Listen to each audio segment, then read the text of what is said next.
अस्सलाम वालेकुम नाज़रीन, आप देख रहे हैं एक्सक्लूसिव वेव्स और मैं हूं सुहेल इकबाल भट्टी। नाज़रीन, बात करेंगे कि पाकिस्तान को महंगी तवानाई का सामना है। पाकिस्तान के जो ऑनशोर तेल और गैस के ज़खायर थे बहुत तेज़ी के साथ कम हो रहे हैं। अब पाकिस्तान ने फैसला किया कि हमने अपने पाकिस्तानी समंदरी हदूद में तेल और गैस के ज़खायर तलाश करने हैं। उस मकसद के लिए एक एफर्ट हुई। 40 ब्लॉक्स को उनकी बिड्स मांगी गई। 23 ब्लॉक्स मुख्तलिफ कंपनियों को अवार्ड्स कर दिए गए हैं। इनमें कितना पोटेंशियल है, किस कंपनी ने कितने ब्लॉक्स हासिल किए हैं, और पाकिस्तान की समंदरी हदूद में 105 ट्रिलियन क्यूबिक फीट गैस का जो ज़ख़ीरा अमरीकी एक इदारे की रिपोर्ट के मुताबिक और 19 अरब बैरल खाम तेल भी मौजूद है। इसको आज तक हम क्यों नहीं निकाल पा रहे, और ये जो पोटेंशियल है कितना रियलिस्टिक है, इसकी तफसीलात भी आपके साथ शेयर करेंगे। और कब तक फ़ेज़ 1 मुकम्मल होने जा रहा है, और पहला एक्सप्लोरेटरी वेल कब बाज़ाब्ता तौर के ऊपर ड्रिलिंग का आगाज़ हो सकता है, इसके ऊपर आज के शो में कुछ तफसीलात आपके साथ शेयर करेंगे। चूँकि ये ऐसा बिडिंग राउंड है जो पाकिस्तान की तकदीर को संवार सकता है। इसके साथ आपको बताएंगे कि DGI इस्पियार ने आज बड़ी अहम एक मीडिया से गुफ्तगू की, जिसके अंदर बहुत से मामलात के हवाले से उन्होंने बहुत खुलकर बात की। बिलखुसूस जो अफ़गानिस्तान की सूरत हाल है, गज़ा में जो पाकिस्तानी फ़ौज भेजने से मुतल्लिक फ़ैसला है, और उसके साथ साथ जो खैबर पख्तूनख्वा और वफाकी हुकूमत के अहम तरीन मामला, उसके ऊपर बड़ी खुलकर बात हुई। तो आज इस ब्रीफिंग को मुझे अटेंड करने का मौका मिला, इस पर भी आज के शो में बात करेंगे। तो इन टॉपिक्स पर बात करने के लिए मेरे साथ मौजूद होंगे सैयद खालिद मुस्तफ़ा साहब। खालिद साहब, आपका बहुत शुक्रिया। खालिद साहब, सबसे पहले थोड़ी सी एक्सक्लूसिव डिटेल कुछ हमने हासिल की, जो पाकिस्तान ने ऑफशोर बिडिंग राउंड किया लास्ट वीक। एक एलामिया भी जारी हुआ जिसके मुताबिक बताया गया था कि 40 ब्लॉक बिडिंग के लिए पेश किए गए, 23 की बिड्स हमें मसूल हुई हैं। और अब आगे क्या कुछ होना है, कुछ उसके अंदर तफसीलात मौजूद थी, लेकिन इस बिडिंग राउंड के अंदर एक बहुत बड़ा एक डिसीजन भी सामने आया है। क्योंकि हमने जानने की कोशिश की पेट्रोलियम डिवीज़न से कि किस कंपनी ने कितने ब्लॉक्स हासिल किए हैं, तो हमें वहाँ से कुछ मालूमात नहीं मिल पा रही थी ऑफिशियली। फिर हमने ज़रा अपने सोर्स दौड़ाए और उनसे जानने की कोशिश की, DGPC ऑफिस से बिलखुसूस। तो पता चला कि माड़ी एनर्जीज़ ने 23 में से 10 ब्लॉक्स 100% पार्टिसिपेटिंग इंटरेस्ट के साथ उसकी मलकियत है, उसने हासिल की हैं। और उसके साथ जो बाकी 12 ब्लॉक्स हैं उनके अंदर भी माड़ी एनर्जीज़ का जॉइंट वेंचर है, उसके अंदर भी उसके इंटरेस्ट हैं हर एक ब्लॉक के अंदर। तो यूँ पहली मरतबा पाकिस्तान की कंपनी ने जितने बिडिंग राउंड के अंदर ब्लॉक्स जिनकी बिड्स आई हैं, तो यूँ कहिए कि हर ब्लॉक्स के अंदर वो मौजूद है। इसके साथ साथ टर्किश कंपनी टपाओ भी उसके अंदर आई है, प्राइम भी आई है, OPI भी आई है, उसके साथ OGDCL है, PPL है। तो इन सब कंपनियों ने एक भरपूर जो एक अपनी इसके अंदर अपना इंटरेस्ट शो किया है। तो माड़ी 2 हमारे यहाँ जो ब्लॉक्स है, एक मकरान के अंदर ऑफशोर में था और दूसरा इंडस था। तो मकरान के अंदर 11 में से 10 ब्लॉक में से तो 100% माड़ी एनर्जीज़ है, और जिसके अंदर एक स्पात बंदर है उसके अंदर 23% माड़ी एनर्जीज़ आई है, और उसके साथ OGDCL है, PPL है और प्राइम भी आई है। इसके साथ जो दीगर 12 ब्लॉक्स हैं इंडस ऑफशोर के, उसमें तमाम ब्लॉक्स में माड़ी एनर्जीज़ का इंटरेस्ट शामिल है, और कुछ जगहों पे उसकी ऑपरेटरशिप भी उसने हासिल की है। तो यूँ देखा जाए तो माड़ी एनर्जीज़ तकरीबन 24 से 70% तक शराकती इंटरेस्ट के साथ जो उन ब्लॉक्स में भी आई है जहाँ पर उसने 100% उसकी इंटरेस्ट उसके वहाँ पर मौजूद नहीं थे। और 18 ब्लॉक्स में माड़ी एनर्जीज़ ने सक्सेसफुली ऑपरेटरशिप भी हासिल की है। अब पहले मरले के अंदर खालिद साहब जियो फिज़िकल, उसके साथ जियोलॉजिकल, उसके साथ जो साइज़मिक डाटा कलेक्शन है उसकी असेसमेंट, ये सारा कुछ होना है। अमूमी तौर पर कहा जाता है कि 3 साल का ये फ़ेज़ 1 चाहिए होता है, चूँकि सिर्फ आप नवंबर से मार्च के दौरान आप समंदर में अंदर काम कर सकते हैं, भले आपने ड्रिलिंग का काम करना है या आपने डाटा कलेक्शन करनी है। चूँकि ये लो टाइड्स का है, उसके बाद आप बाकी महीनों में आप काम नहीं कर सकते। लेकिन एक ऐसा ब्लॉक है जिसको ब्लॉक C कहा जा रहा है, उसका काफ़ी डाटा मौजूद है। और पाकिस्तान ने चाइना के ने कुछ अर्सा पहले काम किया था, और पाकिस्तान ने बहुत कामयाबी के साथ वो डाटा हासिल किया। काफ़ी हद तक 2D और 3D डाटा को प्रोसेस भी किया गया। तो इस हवाले से समझे कि साल बाद हमें एक अच्छी खबर मिल सकती है कि पहला एक्सप्लोरेटरी वेल किसी जगह पे उसकी ड्रिलिंग का बाज़ाब्ता आगाज़ भी हो सकता है, जो कि बड़ी अचीवमेंट है। लेकिन उसके साथ जो असल बात बताने की है, अमरीकी एक इदारे की रिपोर्ट के मुताबिक पाकिस्तान की समंदरी हदूद में 105 ट्रिलियन क्यूबिक फीट गैस के ज़खायर मौजूद हैं, 19 अरब बैरल खाम तेल मौजूद है। अच्छा, पोटेंशियल इसलिए भी ज़्यादा, जैसे कि हमने भी स्टोरीज़ की, कुवैत ने भी अभी 2 ऑफशोर डिस्कवरीज़ की हैं।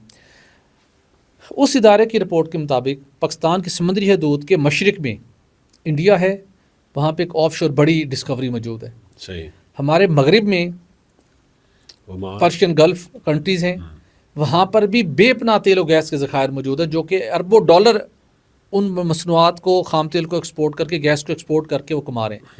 पाकिस्तान में जो कतर LNG सप्लाई करता है, वो इतनी बड़ी डिस्कवरी है, वो भी ऑफशोर डिस्कवरी है। सही है। उससे बढ़कर ईरान से जो हमने माजी के अंदर एक एग्रीमेंट किया था, और फ्यूचर के अंदर अगर कभी ये ख्वाब पाया तकमील तक पहुंचा, तो वो जो गैस भी आनी थी वो भी ऑफशोर डिस्कवरी से गैस है। बिल्कुल वही पॉइंट है जो कि कतर ने जहाँ पे डिस्कवरी की हुई है, और कतर वो गैस और उसके अंडरस्टैंडिंग भी है ईरान के साथ, वो फिर हमें रीगैसिफाई करके LNG की शेप में फ़रोख्त कर रहा है। तो पोटेंशियल बहुत ज़्यादा है। और आपने भी खालिद साहब एक बड़ा डिटेल इसके ऊपर आपने अपना एक एनालिटिकल आपने रिपोर्ट लिखी।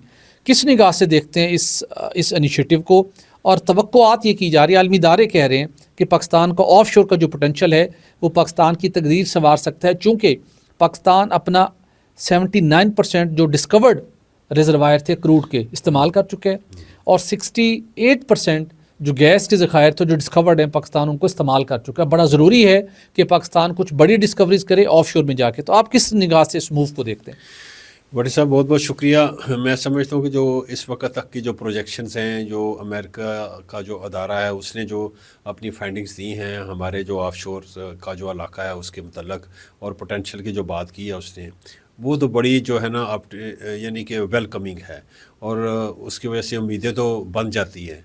लेकिन मैं समझता हूँ कि जो ऑफ शोर जो ड्रिलिंग है इसकी कास्ट भी होती है। आपको याद होगा कि PTI के दौर में हमने केकड़ा वन में 2019 में हमने एक कोशिश की थी, और उसमें भी PPL और जो OGTCL जो थे पार्टनर थे एक्सॉन मोबाइल के साथ, तो वो सारे जो मामला थे वो एक एफर्ट की गई थी, लेकिन उसकी कास्ट भी होती है।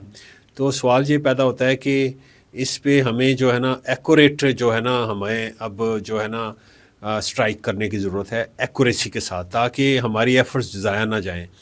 अगर एफ़र्ट्स ज़ाया जल दी जाती हैं तो उससे ये होता है कि उसमें फिर जो भी स्पेंडिंग होती है वो फिर जो है ना ज़ाया जाती हैं। लेकिन ये है कि इसमें रिस्क बड़ा इन्वॉल्व है।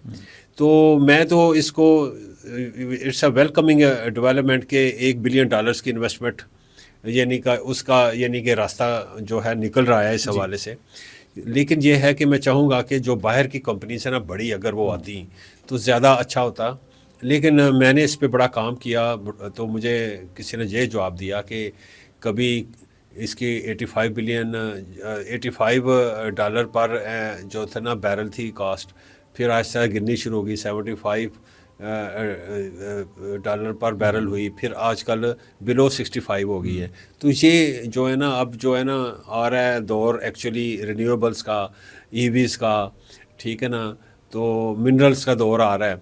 तो उस हवाले से जो ना अब कंपनीज जो है ना इतना इंटरेस्ट नहीं ले रही। ये वजह है कि पाकिस्तान में 40 ब्लॉक्स जो है ना मार्केट किए गए, पिच किए गए, तो 23 ब्लॉक का जो है ना रिस्पांस आया। लेकिन ये भी बड़ा फेवरेबल रिस्पांस है।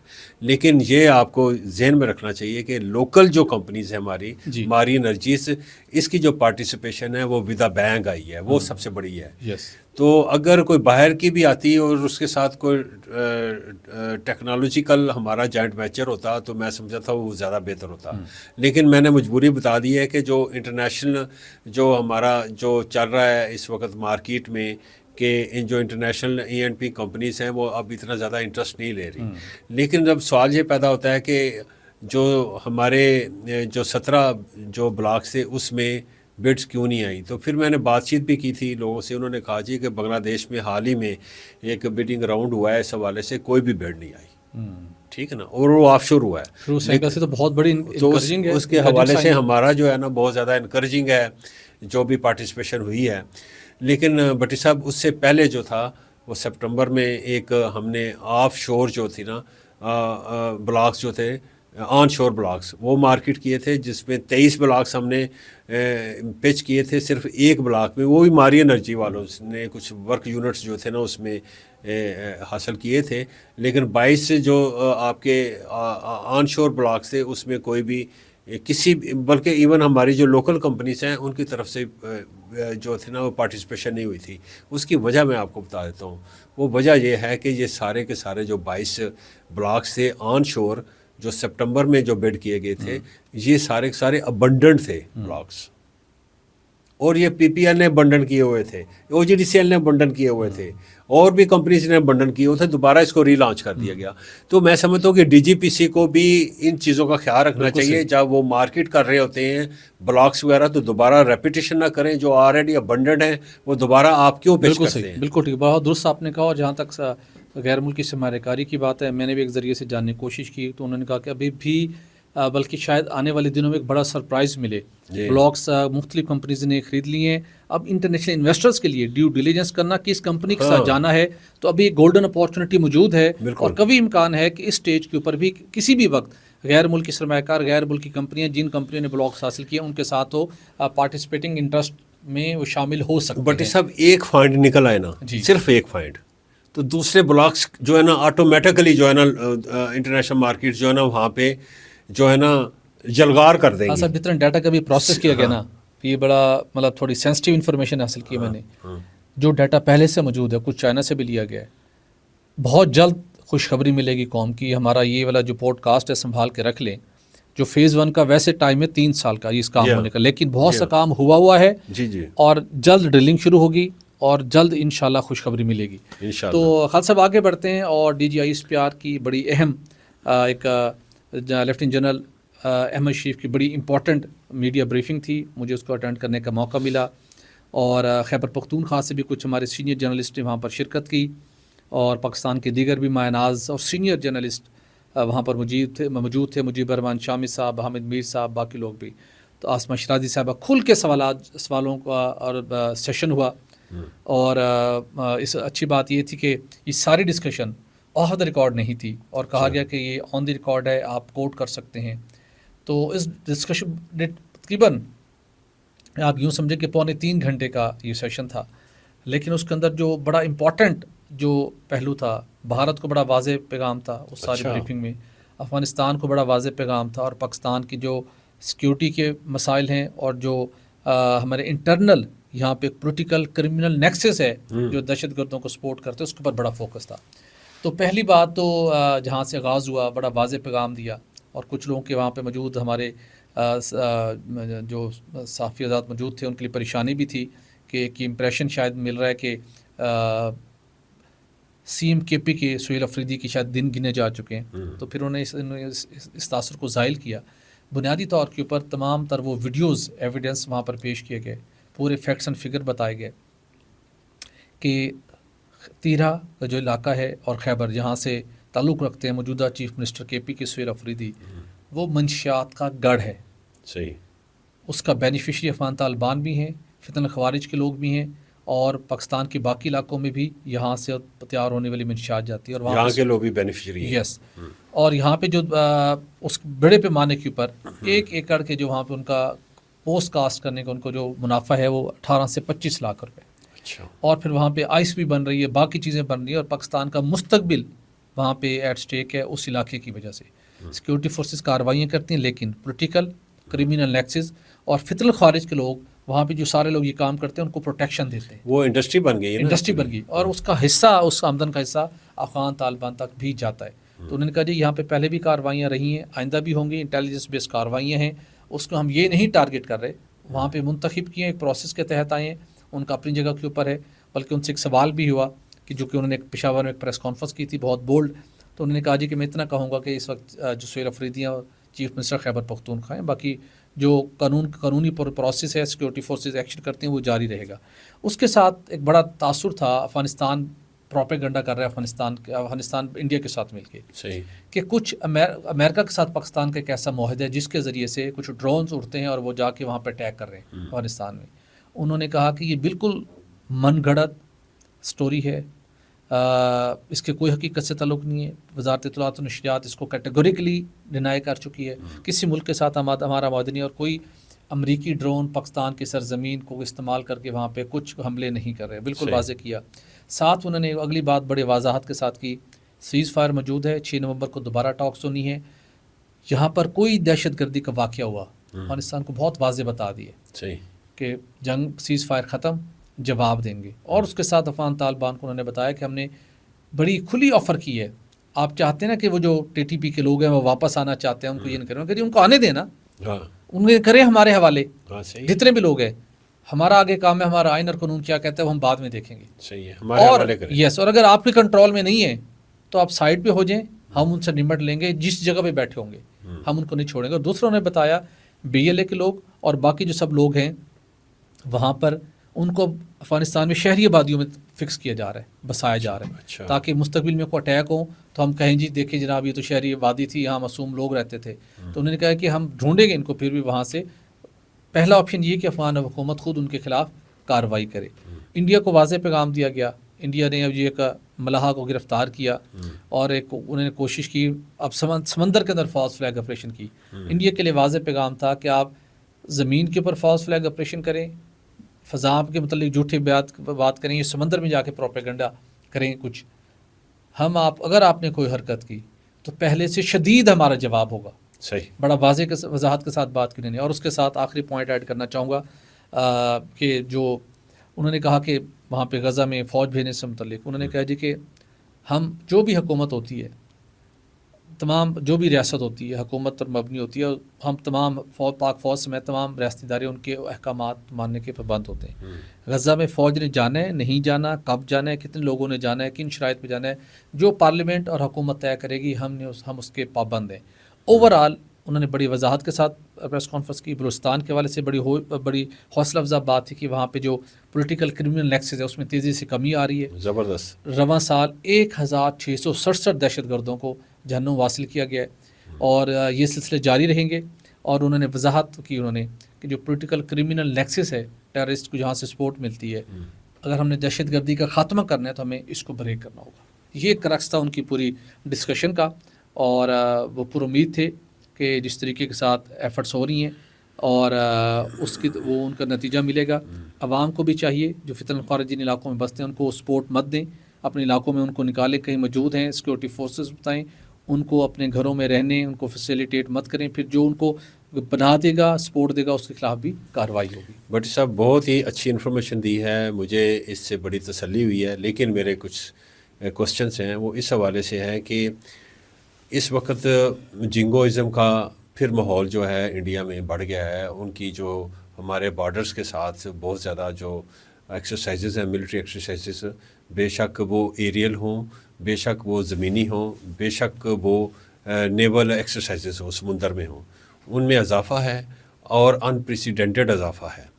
और उनके मैं एक जनरल साहब हैं जो कि सिख हैं, उनकी मैं बात सुन रहा था तो उसमें वाज़े तौर पे छेड़छाड़ी का और एग्रेसिवनेस का जो था ना अंसर वो शामिल था। तो ऐसा लग रहा था कि हम भी जो है नोटम्स जारी करते हैं, वो भी नोटम्स जारी कर रहे हैं। और कुछ दिनों में हमने फिर कुछ शहरों में नोटम्स जारी किए हैं। इवन हमने GPS जो है वो भी जो है सस्पेंड किया है कुछ शहरों में जी। तो उसके बारे में अगर कोई बात हुई है तो बताएं। और दूसरी ये बताएं कि चाबार पोर्ट के हवाले से जो डेवलपमेंट का जिक्र किया था मैंने, क्या किसी ने वो क्वेश्चन उठाया, उस हवाले से क्या बात है। और दूसरा ये जो अभी आपने हमें बताया है कि जो तालिबान का और जो पॉलिटिकल कुछ जो हमारे हैं उनका जो नेक्सस है वो तो उन्होंने आइडेंटिफाई कर लिया है, लेकिन उसकी आइडेंटिफाई तो अच्छी बात है कर लिया है, लेकिन उसको तोड़ने के हवाले से क्या हिकमत अमली उन्होंने बताई है, एक बात। दूसरी बात यह है कि जो नेक्सस इंडिया का और तालिबान का है वो ज़्यादा जो है हमारा चाबार पोर्ट में जो उनको अमेरिका ने जो उनको पहले बैन लगाया हुआ था, फिर उससे उसको मुस्तस्ना करार दे दिया है और फिर वेवर दे दिया दोबारा 6 माह के लिए। उसका भी कोई इम्पैक्ट आएगा उनके नेक्सस में, ज़्यादा जो है वो तेज़ी आएगी हमारे ख़िलाफ़, तो उसके हवाले से क्या इनको उन्होंने वर्कआउट किया? बिल्कुल साहब, इस हवाले से तो ये जो रिवर की सूरत हाल के हवाले से कोई बात नहीं हुई स्पेसिफिकली, लेकिन ज़ाहिर है हमारी नज़र है, और उन्होंने अफ़गानिस्तान को शर्म दिलाई है कि आप अमारात इस्लामी है और किसकी पैरवी भी जाके बैठे आप करें, किसकी जगह पे बैठ के बात कर रहे हैं। और दूसरा जो सर, जब हम ब्रदर कहते हैं ना किसी को, ब्रदर, इस्लामिक मुल्क, खुदा के लिए ये दो लफ्ज़ काट दें। जी बिल्कुल ऐसा है, बिल्कुल ऐसा है। तो मैं इसका मुफ्त से जवाब देना चाहूँगा, चूँकि कुछ वक्त भी हमारे पास कम है। चाबहार के हवाले से कुछ क्वेश्चन उनसे नहीं हुआ, इसलिए उन्हें कोई जवाब भी नहीं दिया। लेकिन जो पॉलिटिकल और क्रिमिनल नेक्सस है उसको तोड़ने के हवाले से डेफिनेट सवाल हुआ, तो उसमें उन्होंने बहुत वजाहत के साथ कहा कि ये हमारे डोमेन नहीं है, ये डोमेन है हमारे कुछ हुकूमत की और दीगर इदारों की, उन्होंने इसको कैसे ब्रेक करना है। हमारा काम होता है निशानदही करना, हम पब्लिकली इसको पॉइंट करेंगे तो फिर कहा जाएगा हम सियासत पे असरअंदाज हो रहे हैं। हुकूमत वक्त उसके दीगर अदारे मौजूद है जिनकी ये मैंडेट है, वो उसके मुताबिक काम करेंगे। जहाँ पे हमें मौजूदगी मिलती है, इत्तला मिलती है, टेररिस्ट मौजूद हैं, हमारा काम है इंटेलिजेंस बेस्ड ऑपरेशन करके उनका कला कमा करना। तो ये थी खालसा ओवरऑल उनकी एक पूरी ब्रीफिंग की डिस्कशन। नाज़रीन, आज के लिए इतने ही, हमें दीजिए इजाज़त, अपने रखिएगा ख्याल, अल्लाह हाफिज़।